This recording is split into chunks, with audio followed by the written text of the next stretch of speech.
దారిలో ఉన్న నా జీవితమును మేళ్ళతో నింపితివి. ఒక కీడైన దరి చేరక నన్ను తండ్రిగా కాచావ స్తోత్రం. ఒక కీడైన దరి చేరక నన్ను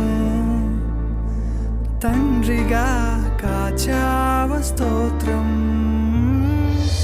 ఎబినేసరే ఎబినేసరే ఇంతకాలం కాచితివే.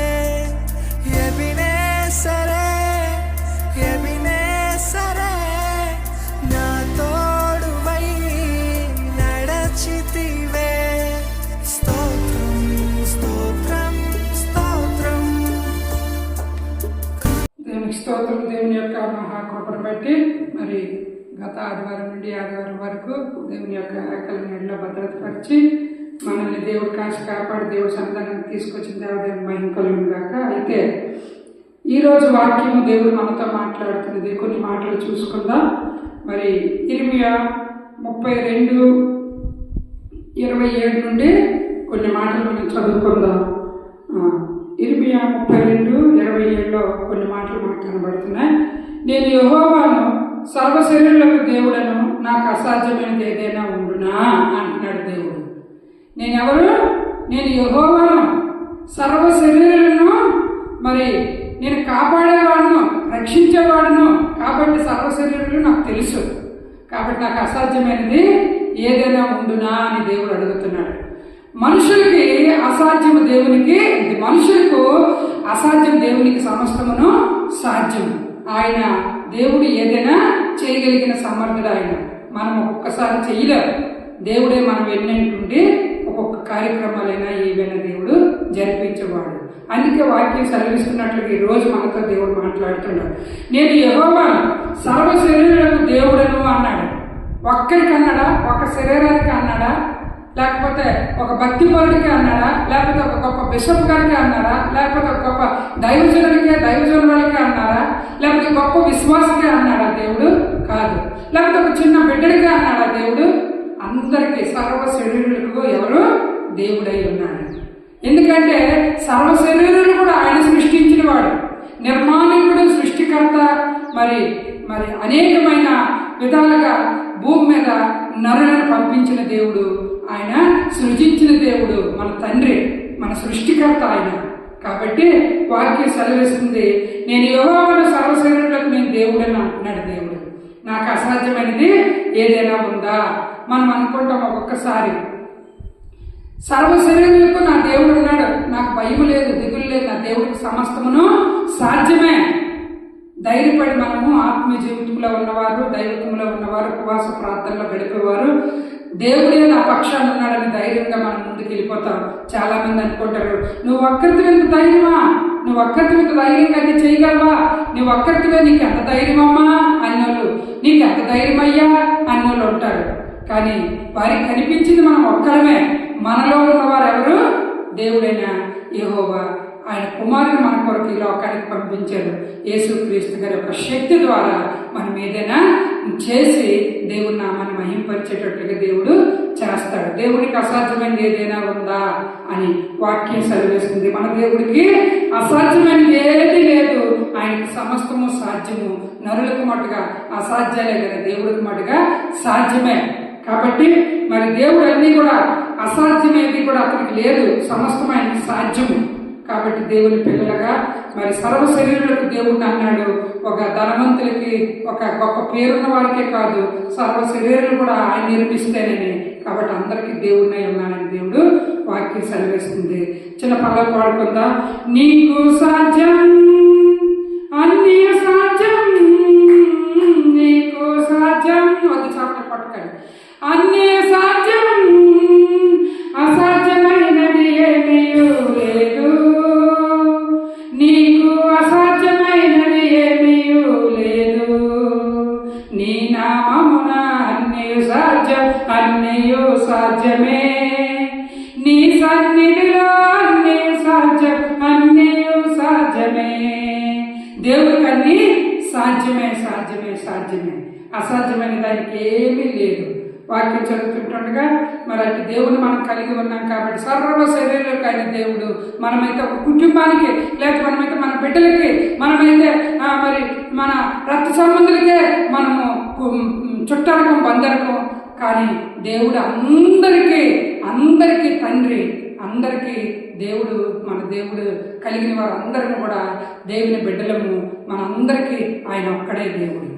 కాబట్టి సర్వ శరీరులకు కూడా ప్రభు దేవుడై ఉన్నాడు దేవుడు. కాబట్టి మనము ఈరోజు నేర్చుకోవాల్సిన మాట, దేవుడికి అసాధ్యమైనది ఏదీ లేదు.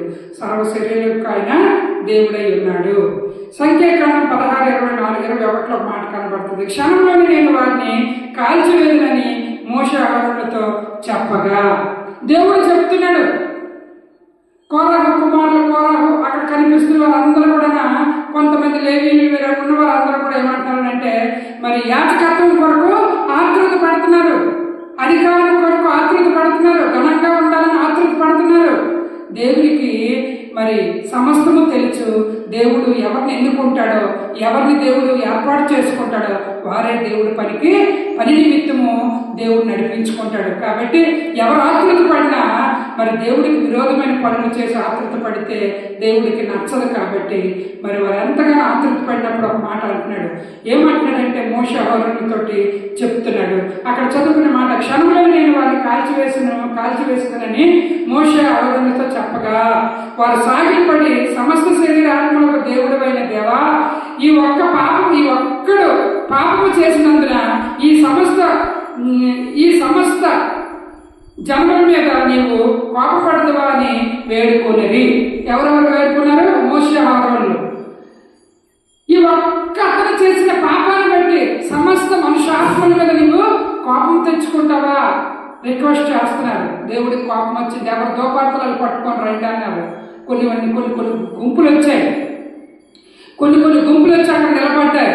అక్కడ చదువుకున్న మాటలు మనకు కనబడుతుంది. కాబట్టి వారిలో ప్రతి వాడిలో తన దోపార్తను తీసుకొని వాటిలో అగ్ని ఉంచి వాటి మీద దోప ద్రవ్యం వేసినప్పుడు వారిలో మోషే అహరోనుల ప్రత్యక్ష గుడారం యొక్క ద్వారం వద్ద నిలిచిరి.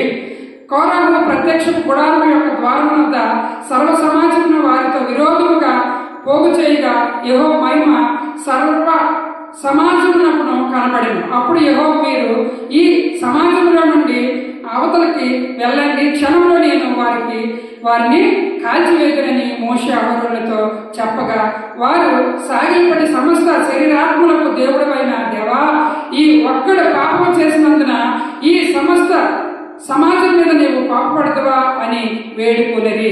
అప్పుడు యెహోవా మోషేకు ఇలాగ సెలవిచ్చెను. మరి వీరు వేడుకున్నప్పుడు దేవుడు సెలవిస్తున్నాడు. ఏమని వేడుకున్నాడు అంటే, ఒక్కడు చేసిన పాపం నిమిత్తము, ఒక్కడు చేసిన తప్పు నిమిత్తము సర్వ జనాంగం మీద నువ్వు కోపము తెచ్చుకుంటావా, అగ్నిలో కాల్చి వేస్తావా, నాయన వద్దు అని వారు బ్రతుకులాడుకుంటున్నారు. కాబట్టి దేవుని ప్రజలుగా మనం నేర్చుకోవాల్సిన, దేవుడికి అసాధ్యమైనది ఏదైనా ఉందా? దేవుడికి విరోధంగా ఏ పని చేసినా దేవుడు అది కాల్చి వేసేస్తాడు. దేవుడి నామాన్ని గణపరిచే పని మనం చెయ్యాలి. దేవునికి విరోధమైన పని ఎవరు కూడా చెయ్యాలని కోరుకోకూడదు. దేవుడిని గణపరుస్తూ దేవుడిని మహిమపరిచే పని చేసినప్పుడు దేవుడికి సమస్తమును కూడా సాధ్యమే. సాధ్యాలు చేసే దేవుడిని మనం కలిగి ఉన్నాం. కాబట్టి కొన్ని మాటలు చదువుకుంటుండగా మనకు కనబడుతుంది. ఇర్మియా 32:17 ఒక మాట కనబడుతుంది. ప్రభువా యెహోవా, సైన్యం కలిపి యెహోవా అను పేరు వహించువాడా, శూరుడా, మహాదేవా, నీ అధిక బలము చేతను చాచిన బహువు చేతను భూమి ఆకాశములను సృజించితివి, నీకు అసాధ్యమైనది ఏదీ లేదు. ఎంత చక్కగా వర్ణిస్తున్నారు చూసారా? యెహోవా ప్రభువా, సైన్యము కలిపి దేవా, నీ పేరు వహించువాడా, సూర్యుడా, మహాదేవా, నీ అధిక బలము చేత చాచిన బహువు చేత భూమి ఆకాశములను సృజించిన నీకు అసాధ్యమైనది ఏమైనా ఉందా? అయ్యా తండ్రి, దేవా, గొప్ప దేవుడా, భూమి ఆకాశాలు సృజించిన తండ్రి, నీకు అసాధ్యమైనది ఏమైనా ఉందా అని భక్తులు దేవుని దగ్గర అంటున్నప్పుడు, దేవుడి బిడ్డలుగా మనం ఏ రోజైనా దేవుడిని గణపరుస్తున్నామా? ఏ రోజైనా దేవుడిని మనం మహిమపరుస్తున్నామా? ఇర్మియా భక్తుడు దేవుడు చేస్తున్న అద్భుతాలు చూస్తున్నాడు. దేవుని ప్రజలమైన మన దేవుడు చేస్తున్న అద్భుతాలు చూస్తున్నాం.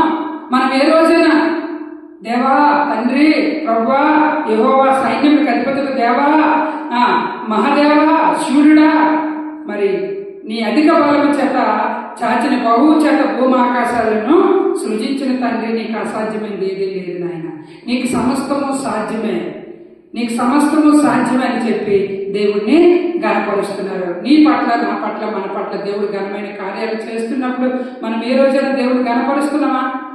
ఏ రోజైనా దేవుడు మనం మహిమపరుస్తున్నామా? మొక్కలు మార్చుకొని మనం ఉంటున్నామా? పరిశుద్ధాత్మ దేవుడు మనం బాధపడుతున్నామా? పరిశుద్ధాత్మ దేవుడు చూస్తున్నాడు. దేవుని ప్రజలుగా దేవునికి అసాధ్యమైనది ఏది లేదు, సమస్తం మనకు సాధ్యమే. మనం దేవుడిని వర్ణించాలి, గణపరచాలి, మహిమపరచాలి. దేవా నీకే సాధ్యమయ్యా, మనుషులకు నాయన మరి సాధ్యం కానిది సర్వసాధ్యాలు చేయగలిగిన సర్వశక్తిమంతుడు నీవే అని భక్తుడు దేవుడిని పొగుడుతున్నాడు. నీవు నేను దేవుడు గణపరచాలా. ఆదికాండం 18:14 యెహోవాకు అసాధ్యమైనది ఏదైనా ఉన్నదా? మీదటికి ఈ కాలమున నిర్ణయ కాలమందు నీ యొద్దకు తిరిగి వచ్చుదను, అప్పుడు శారా కుమారుడు కలుగునెను. ఆ అమ్మకి వృద్ధాప్యం వచ్చింది. గర్భము దాల్చడానికి ఆ గర్భంలో ఉన్న ఆ ఒక పార్ట్ కూడా ఆమెకు మరి ముడతలైపోయి ముడుచుకుపోయాయి. గర్భం రావడానికి ఆస్కారం లేదు. కానీ దేవుడికి ఒక్కడికే సాధ్యం. వృద్ధాప్యంలో ఆమె మరుసటి యాత్ర వచ్చేసరికి కౌగిట్లో నీ చేతిలో కుమారుడు ఉంటాడని చెప్పినప్పుడు ఆమె నవ్వుకుంది. నవ్వునేలా దేవుడు మళ్ళీ అడిగినప్పుడు నేను నమ్మలేదు అంటుంది. కానీ ఆమె అంటే ఇది సాధ్యమా, ఈ వృద్ధాప్యంలో ఇది సాధ్యమా అనుకుంది. మనుషులకు మరి అసాధ్యం, దేవునికి సమస్తము సాధ్యము. అందుకే దేవుడు వాక్యం సెలవిస్తుంది. మరి ఆమె వృద్ధాప్యంలో కూడా కుమారుని కన్నదనంటే దేవుడికి మట్టుగా సాధ్యమనే మాట రుజువు వాక్యం మనకి కనబడుతుంది. అంతేకాదు మత్తయి సువార్త 19:25 శిష్యుని మాట విని మిక్కిలి ఆశ్చర్యపడి అలాగైతే ఎవడు రక్షణ పొందగలరని అడుగుగా యేసు వారిని చూచి ఇది మనుషులకు అసాధ్యం కానీ దేవునికి సమస్తమును సాధ్యమే అని చెప్పెను. అయ్యా ఇది మనుషులకు అసాధ్యము, దేవునికి సమస్తము కూడా సాధ్యమే. శిష్యులు ఈ మాటలు విని మిక్కిలి ఆశ్చర్యపడి అలాగైతే ఎవరు రక్షణ పొందగలరని అడుగగా దేవుడు అంటున్నాడు, అయ్యా మీరు రక్షణ పొందలేని అనుకుంటున్నారా? దేవుడిని నమ్ముకుంటే మీరు రక్షణ పొందుకోవటం నాకు సమస్తం కూడా సాధ్యమే, నాకు అసాధ్యమైనది ఏదీ లేదు. ఏదైనా ఉందా? దేవుడు అడుగుతున్నాడు. దేవుడికి సమస్తం కూడా సాధ్యం.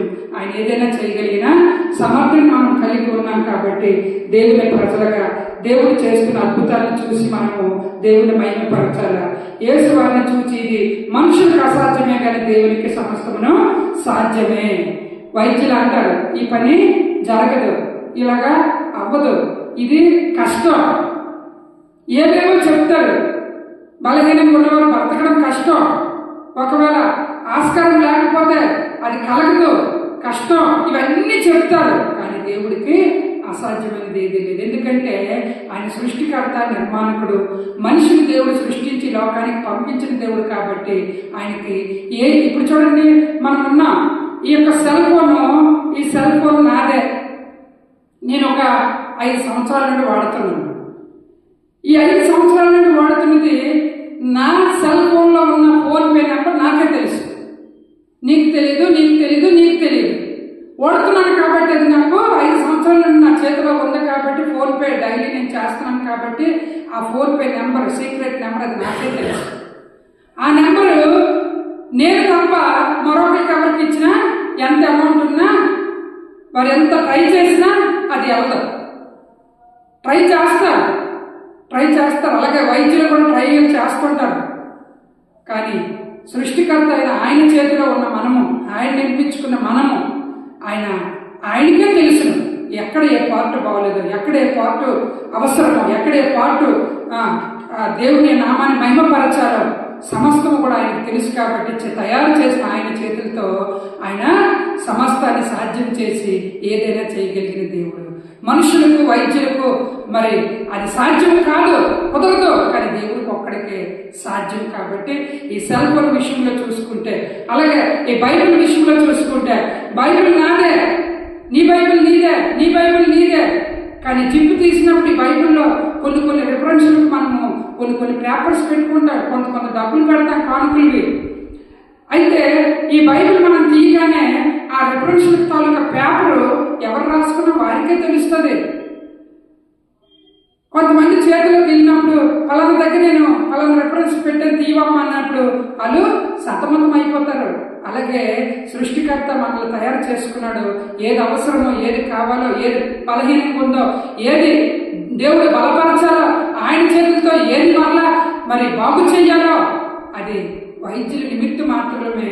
కానీ దేవుడే పరమ వైద్యుడై ఉండి సమస్తాన్ని చేయగలిగిన దేవుడు. అసాధ్యమైనది ఆయనకి ఏది లేదు, సమస్తం ఆయనకి సాధ్యం. అందుకే దేవుడి నామంలోనే సమస్తము సాధ్యము. దేవునికే సాధ్యం, దేవుని సన్నిధిలో దేవునికే సాధ్యము. కాబట్టి దేవుని ప్రజలుగా మనం నేర్చుకునే కొన్ని మాటలు మనం చదువుకున్నాం. చివరిగా మనం చదువుకున్నాం, దేవుడికి అసాధ్యమైనది ఏది లేదు. శారమ ముస్లాం అయిపోయినప్పటికీ చాలా మంది అన్నారు, గుడ్రాలు అన్నారు, పిల్లలు లేరు అన్నారు. ముడిచికిపోయినా ఆమె నమ్మలేదు.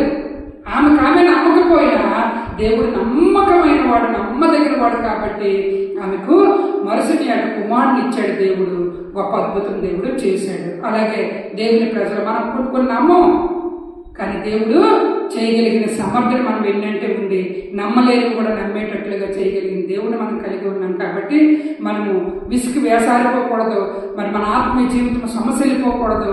అసాధ్యమైన దేవుడికి, తండ్రికి ఏది కూడా అసాధ్యమైనది లేదు. సమస్త కార్యాలు కూడా దేవుడు చేయగలిగిన సాధ్యవంతుడు మనం కలిగి ఉన్నాం. కాబట్టి మనకు అసాధ్యం దేవునికి సాధ్యము. అందుకే చదువుకున్న దాంట్లో ఏమందంటే, నేను యెహోవాను సర్వశరీరులకు దేవుడను, నాకు అసాధ్యమైనది ఏదైనా ఉండునా అని అడిగాడు. సర్వశరీరులకు దేవుడై ఉన్నాడు, ఆయనకు అసాధ్యమైనది ఏదీ లేదు. దేవుడికి విరోధంగా పనిచేస్తే వారందరూ కూడా అగ్నిలో వేసి కాల్చగలిగిన శక్తి దేవుడికి ఉంది. మరి దేవుడికి నచ్చినట్లుగా నడుచుకుంటే మూతపడి అయిపోయినా కూడా తెరవబడి బిడలిచ్చే దేవుడిని మనం కలిగి ఉన్నాం. అలాగే ఏది మాకు అవ్వదనుకుంటున్నామో అది అయ్యేటట్లుగా చేసే దేవుడు మనకు ఉన్నాడు. మనం ఎన్నంటే ఉన్నాడు. సర్వ శరీరులు కూడా చేస్తాడు. ఒక్క భక్తి పరులకి, ఒక బిషపులకి, ఒక దైవజనులకి, ఒక దైవజనులకి, ఒక గొప్ప విశ్వాసులకి, ఒక గొప్ప ధనవంతులకి దేవుడు చేస్తాడని కాదు. సర్వ శరీరులకు నేను దేవుడను. నువ్వు అడిగే విధానం బట్టి, నువ్వు దేవుని దగ్గర ప్రార్థించే ప్రార్థన బట్టి దేవుడు కార్యం చేయడానికి సంసిద్ధంగా ఉన్నాడు. కళ్ళు మూసుకుందాం, ప్రార్థన చేద్దాం. స్తోత్రములు ప్రభువా, నీకే మహిమ.